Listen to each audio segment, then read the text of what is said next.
to our knowledge. We believe, given the number of different sources that have been telling us that there will be a very heightened or increased police presence in Ottawa, we believe it's a credible enough issue that we wanted to do this broadcast. And while it is not time for alarm, it is time to, if you want to support us, if you really want to help out, what I'd like you to do is start thinking about coming to Ottawa. I don't want you to get in your car tonight. I don't want you to start packing tonight, but I want you to start preparing your families or talking to your employers and saying, listen, I really feel that my place is in Ottawa this week. I can't give you a timeline, and I can't promise you that once you get here, it will have been absolutely necessary. But we have concerns. We have concerns that a large number of police will be here, and they are setting up a processing center out in Lansdowne. And we want to make sure that we're prepared. If this does happen, we will be absolutely peaceful. This will not be confrontational. We are cautiously optimistic that that is not going to happen. But if it does, we are prepared, we are confident, and I don't make that as a threat of any kind. I just say that we're really not fazed by it. If you look at what happened in Calgary today, what I would call an absolute disgraceful action by the Calgary police today, okay, which is something that's typical that we have seen throughout this pandemic from that particular police department. But here in Ottawa, we have our own set of problems. We've been told that one of the triggers or indicators where we know that they're going to physically move against us and start arresting us is when our media goes down. When all of our telecommunications devices do go down, when we go fully black, the next phase of this will be the public order units will move in on us and start kettling. Okay? If you think back to 2010 in the city of Toronto during the G8, G20 summit, and you think back to the fiasco that transpired at that event, we really don't want to see that happen again. Okay, but from our perspective, we do believe there is a real possibility that arrangements are being made to that effect. Okay? We will not resist. We will not be violent. Okay, this is a peaceful protest. But the more of us there are, the better it is for all of us. Okay? So if this is, what's that thing? What is that one point in history that's going to make you move off of your couch and come here and get involved? This is it. If there's a media blackout of everybody that you're connected to with this freedom convoy, that's your trigger that you know something is up, and I would encourage you to make arrangements and immediately start heading to Ottawa. We have strength in numbers. We have a team of lawyers that are here to help. We're not fazed by this. We're not intimidated. We're just forward-thinking people because we believe we're going to be here for a long time. Now, some of you may be aware that there was an emergency meeting in the House of Commons this evening, and Justin Trudeau himself alluded to discussions about large number of RCMP officers that they're engaging. We do not get the impression that they are working towards sitting down at a table, which is what we asked for today. We asked to sit at a table and find a peaceful solution to this, a responsible, balanced, safe solution to this. And so far, I'm really disappointed to hear There's been no response from the city of Ottawa other than a cowardly tweet from the mayor passing the buck to the prime minister. Political theater.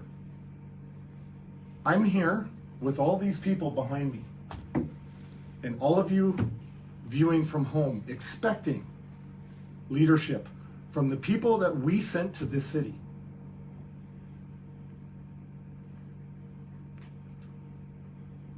When in Canada's history has it ever been good for us as a nation when we have used force against a large population of our public? When? Never. Never. Instead of talking, we have a room booked. 12 o'clock tomorrow. I'll meet with Justin Trudeau and myself. 12 o'clock tomorrow. And the other delegates of this convoy. I'll meet with them. I'm prepared. We are prepared. All of us. Our scientists are prepared. They're dying to get in a room and talk to him.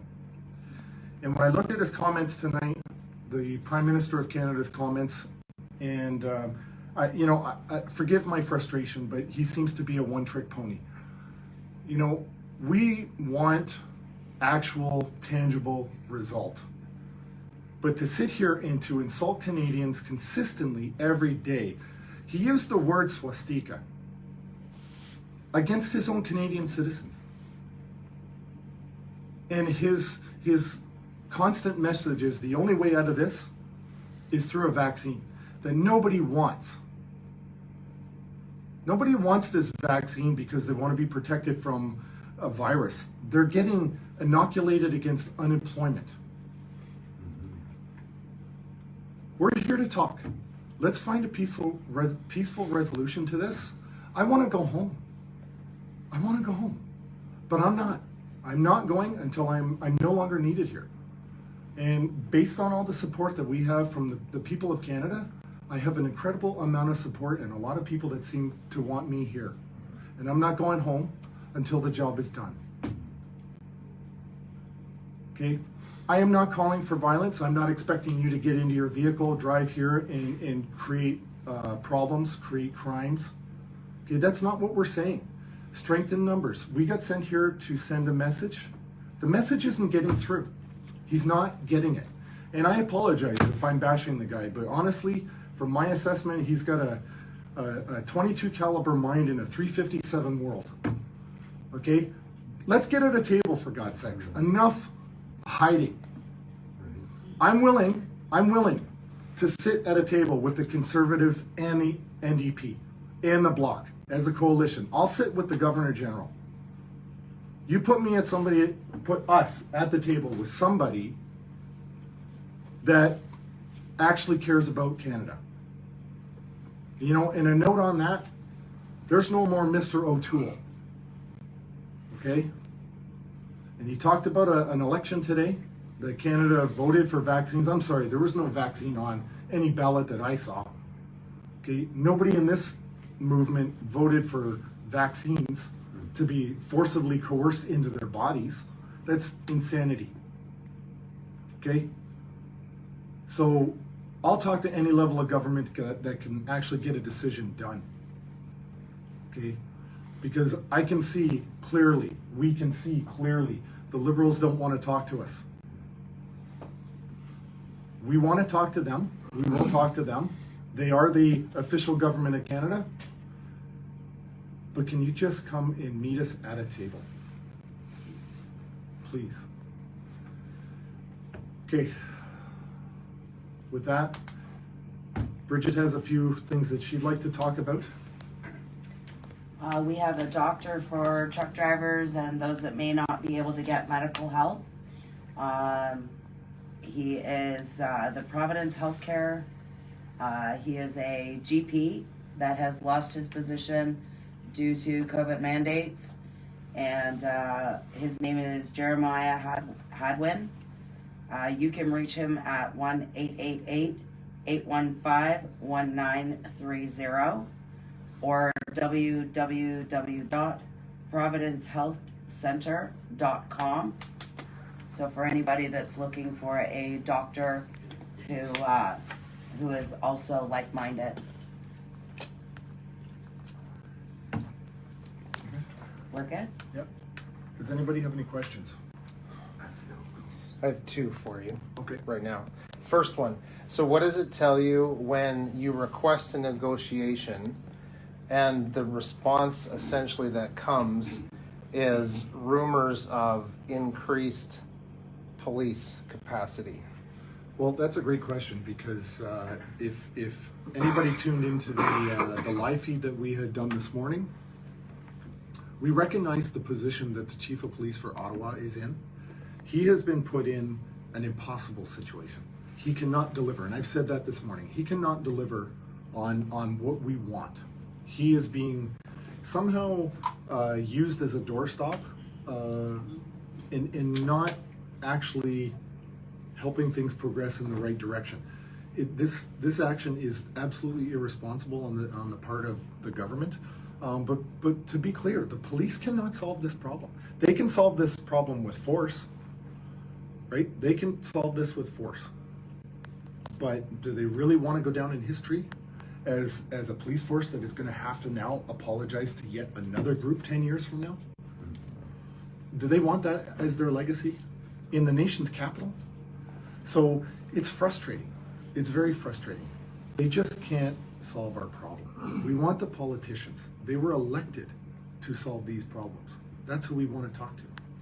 So my second question is, what would you say to the RCMP and other police officers that we know are watching this? Yes. What would you say to those particular officers? So there are guys that Yeah. your children play hockey together. Mm-hmm. What would you say to those officers? What I would say to those officers is you took an oath, and you've heard that. You've heard that repeatedly for the last 2 years. You've taken an oath. And I think the public in their discontent for the actions of police officers across the world, have used that line enough, but maybe some police just need to keep hearing it again. I would say to the police officers, and I made this officer to an outstanding Ottawa police officer today, I would say, if you're not sure, if you're on the fence, if you don't know what side of history you're on here, I have a team of world-class scientists in this room, and I made the offer. They will sit down quietly, privately, and talk to you. You're getting an opportunity to have an audience with the premier scientist on these vaccine mandates. I'll put any police officer in a room who's just not sure with one of these world-class scientists and let them talk about these issues. Because at the very minimum, I'm pretty sure that informed consent, if you coerce somebody, it's still assault. Okay, and this is what these issues are. So we'd like the police officers who we keep hearing about individual discretion on the street, we'd like to see them start exercising some discretion that doesn't support their mortgage. We want them to support the people they serve. That's what we would like. That's what I would like to say as a police officer. And we have a lot of them within our members. We have a lot of police support. Even active, we have a lot of police support out there, they just can't say anything. And I can tell you, when we went to Coventry last night, there was no eye contact with the police officers there. They were embarrassed by what they were doing. They were embarrassed. I know people, and what I saw was embarrassment. There's those asking on the live stream if you guys would give your names and just your involvement with the Freedom Convoy with anyone who's comfortable. Bridget Belton helped create this, I guess. Chris Barber. I guess one of the organizers, yeah. Sorry? Tamara Leach, one of the organizers. I guess I'm Sean Tyson from BC. I'm the BC Road Captain, one of the organizers as well. Dr. Roger Hodkinson, I'm a pathologist from Edmonton, Alberta. Jeffrey Bovin, running the command center for communications to assist the needs of the truckers and the people who are involved with the convoy out on the streets. Tom Quiggin. I do protective intelligence for the truck drivers first. We're also doing protective intelligence for paramedics and police, and we're also doing protective intelligence for the citizens of Ottawa around us. Dana Metcalf, nationally recognized humanitarian. I'm here for moral support for the men and women that are fighting for our freedoms. Dr. Paul Alexander, evidence-based medicine specialist. Miranda Gager, road captain from Lloydminster. Brian, Dale Hens, road captain from Manitoba. Ryan Mihilowitz from Prince Albert, road captain for Saskatchewan. Joe Jansen, Manitoba road captain. Thank you. Tom, can you speak to the issue that we're getting calls from police officers apologizing for what's happened last night? Yeah, without giving away too many details, we have worked extremely hard, myself included, with a couple of honestly, like my relationships, my personal relationships that I've developed through my short time here with the Ottawa police officers has been extraordinary, and I know we have consistently encouraged all of the truckers and the road captains and everybody on the team to build a solid relationship with the Ottawa Police, the OPP, and the RCMP. We're keeping it professional, obviously. We're not compromising their integrity by feeding them and stuff like that. But we have a really solid relationship with the police when it's appropriate for everybody. Now, we did get some calls yesterday. Some of the police officers we've been dealing with were pulled out of the city yesterday for a reason we weren't made privy to. But they called to say, look, we didn't know about the raid last night. Okay, and from what I had listened to, I believe the one particular officer, he was sincere in what he was saying, and it was echoed by another officer to me personally. They were pulled out. They just said, don't ask why, kind of shake their head. Everyone at the ground level wants to go home. We just want to go home, and we want to be safe. We want to be responsible. Okay? And that's really what it is. It's building the relationships. This is community policing. It's just on a gigantic scale. So, it's kind of like saying goodbye to some of your friends, I suppose, in a way. Just one thing as a synopsis, could you one of you give us just a statement of what the Freedom Convoy stands for? Unified together. Unity. Canadian unity. Hope. Freedom. Yeah. I think hope is a good one. There is a lot of hope. Walking down the street with him today was like, I felt more like a bodyguard with a VVIP, right? Everybody was coming up to him on the street. Locals. By the way, it's true, we do have over 100 affidavits from the residents of Ottawa supporting the truckers, telling stories about how they've never seen the streets so clean, how the shovels, we bought 100 shovels. We bought salt. Okay, we're shoveling sidewalks. Okay, crime is down 90% in the city, according to one of the newspapers in Toronto. So, yeah, it's noisy at times.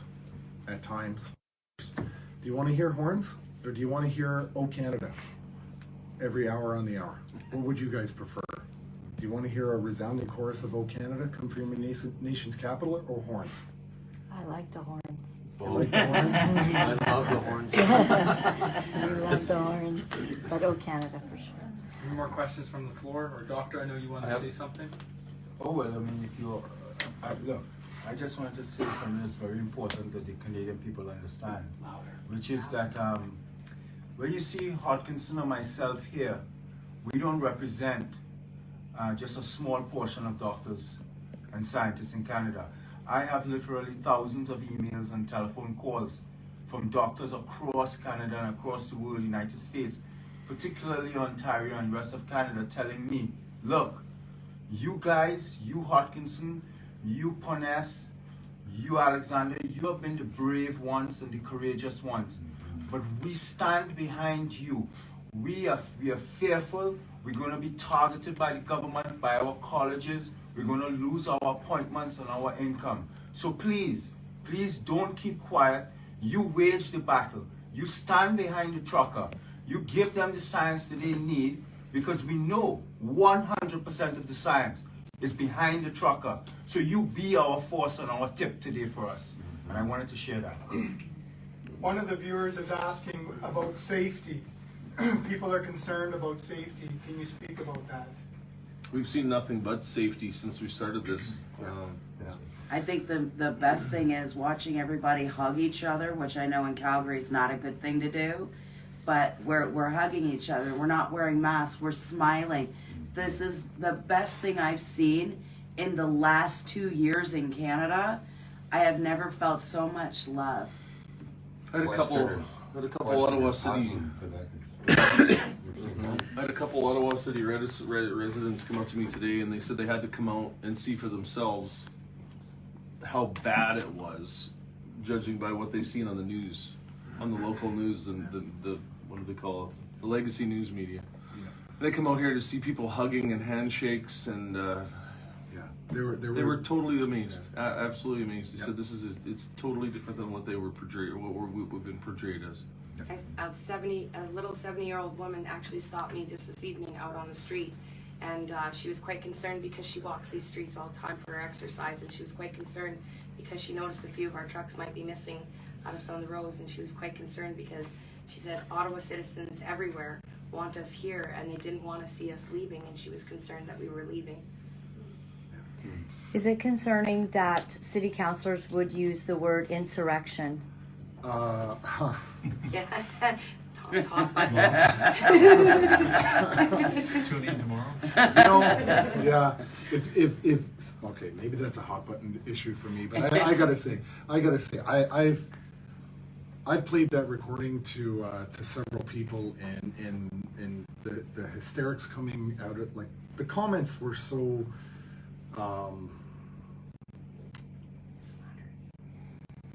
As you can tell, I'm not usually at a loss for words, but I was stunned. I was stunned by the irresponsible language, the dramatization of absolute fiction. And it's very clear to me that they're pre-positioning the next moves that they want to make. So they're using very strong language to set up a legal framework, in my opinion, or a policing framework to give themselves cover to be absolutely horrendous to us.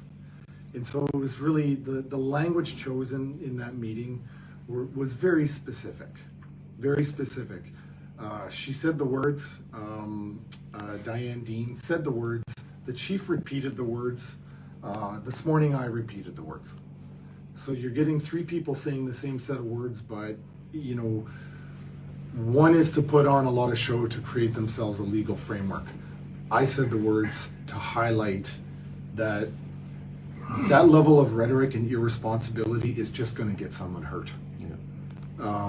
She said those things about Canadians. I haven't seen her on a YouTube talking about ISIS like that, but she's talking about Canadians like that. It was embarrassing. It was embarrassing. And, you know, it hurts my heart to see that kind of language being spoken about Canadians that have the word freedom in their name. It's embarrassing. It's shameful. We received a lot of comments on here. A video went out today that said 50% of Ottawa police officers have resigned today. Is there any validity through that? I believe that to be a rumor. I don't believe that to be true. I walked around with a couple of Ottawa police officers today, and I saw lots of uniforms. So, you know, the number of uniforms that I saw today, if that was only half, they've got a huge budget. So I don't believe that's true at all. Someone's asking here about the kneeling at Parliament Hill. Can you tell us a little bit about that? It was beautiful. How about our epic photo? Yes. Yeah. It was a really, really, really wonderful and positive experience. We wanted to kind of help contradict the misconception that our numbers were small. and that we are standing together in unity. It was really quite an epic experience. There was kids everywhere, you know, people got free hoodies, people sang "Oh Canada," they chanted freedom.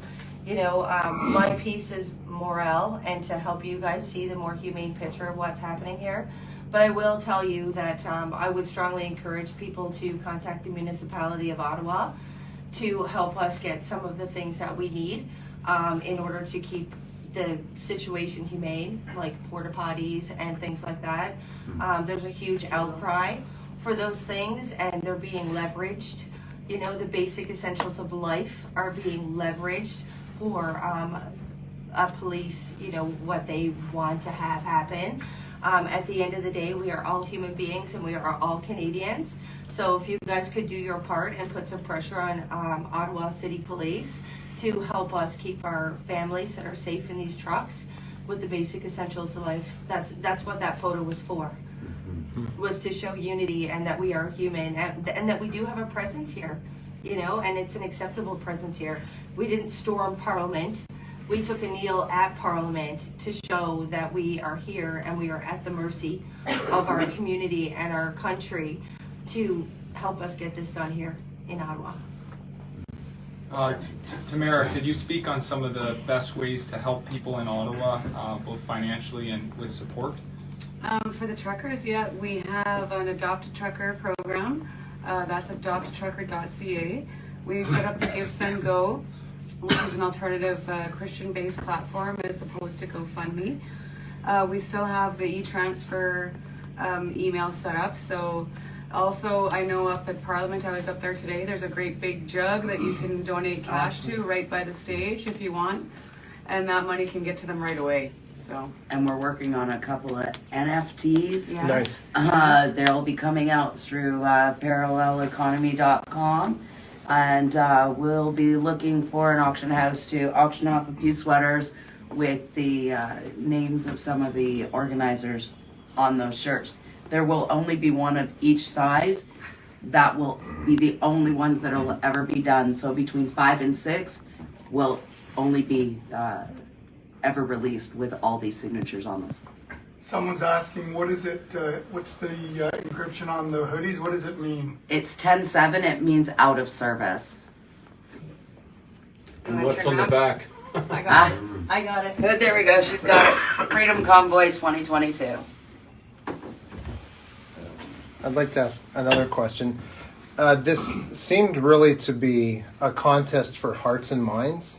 A lot of people, even in the Green Party, they have a large percentage of their members that support the truckers. Could you maybe workshop the idea for us of the rumors that we hear about, let's say the RCMP coming in their battle rattle? Can you talk about the hearts and minds and a shift maybe, or what is that playing into their decision for increased force? I don't really know from a tactical point of view that it makes over, you know, I'm not the on-scene commander developing that plan. However, I would say that, you know, the advice that we got was that they would shut down all telecommunications prior to starting the kettling to start rounding us up. So we would lose all control of cell phones or our ability to transmit it, and this is why we're asking for people to start actually thinking about coming here. Now, I'm not saying to come here now, but if there's a big giant, you're noticing a severe lack of social media presence from all of the truckers, and there's hundreds of cameras out here, there's hundreds of live streamers every hour on the hour. If there's all of a sudden a complete blackout over Ottawa, you can take that to the bank that the police have started to kettle us. So can you explain what kettle us means? They're basically going to, you know, march towards us in a column and start boxing us in, and then start effecting immediate arrests. You know, it's something that we saw at the G8 G20 summit in 2010. Really disappointing. We all know how that turned out. I mean, the lawsuits are still ongoing to this day, 12 years later. The police did not handle themselves really well. In that particular case, what they did is they kettled people into a corner and then started actually gassing them Oh. with tear gas, where they had no escape route. Right? I don't believe they're going to do that. I think they've learned their lesson all across North America that that's probably a terrible thing to do. But at the end of the day, that's going to be a tactic that they use, is to start basically boxing us in and start effecting arrests, and then take us off to some sort of processing center. So, Just before everyone passes out of heat exhaustion, do you have a final synopsis, Tom, and then we'll close the line. I just think it's really important too to clarify one thing for everybody. We are not occupying Ottawa. We are protesting peacefully in Ottawa. I want to make that very, very clear. We are not occupying. This is not our home. We want to go home. We are here protesting peacefully. yeah.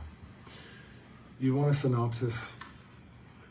I want to sit at a table with all of these people, and people that can make a decision. And I want our scientists to sit at tables with their scientists and answer, improve the science that they keep telling us to follow. Okay?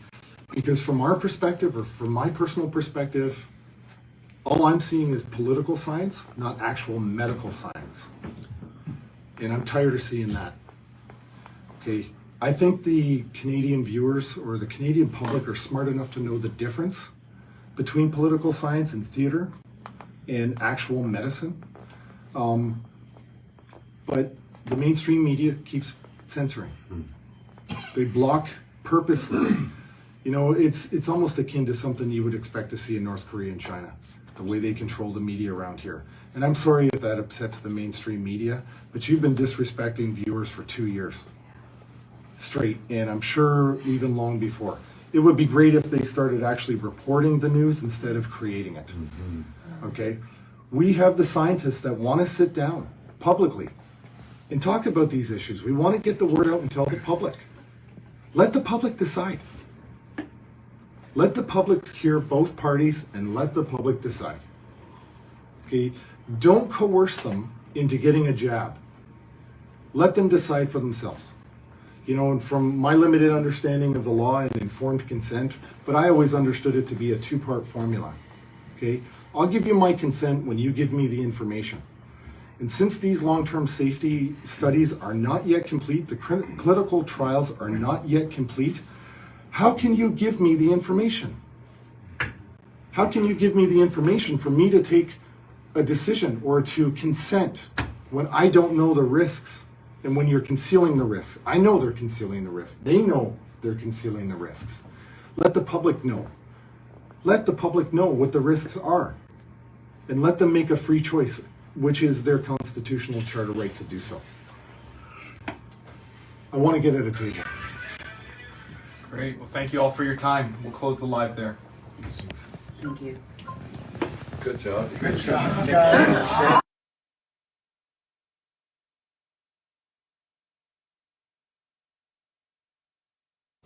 You know, it's not easy to deliver the truth of what our sick world is doing, but for some of us, we feel that we have no choice. Because if we are silent about these abominable things, then we are letting evil go unchecked, and we cannot do that. For those of you wonderful people who are writing me and are sharing your encouragement, I am deeply grateful. Thank you for all the letters that you've been sending. Thank you for the donations and the support. I found out that in order to speak the truth, you have to become very, very strong. If you would go to my website at www.lauralyn.tv, you'll find all of the ways that you can contact me. Remember, my friends, all is well. All is well. Thanks for joining me.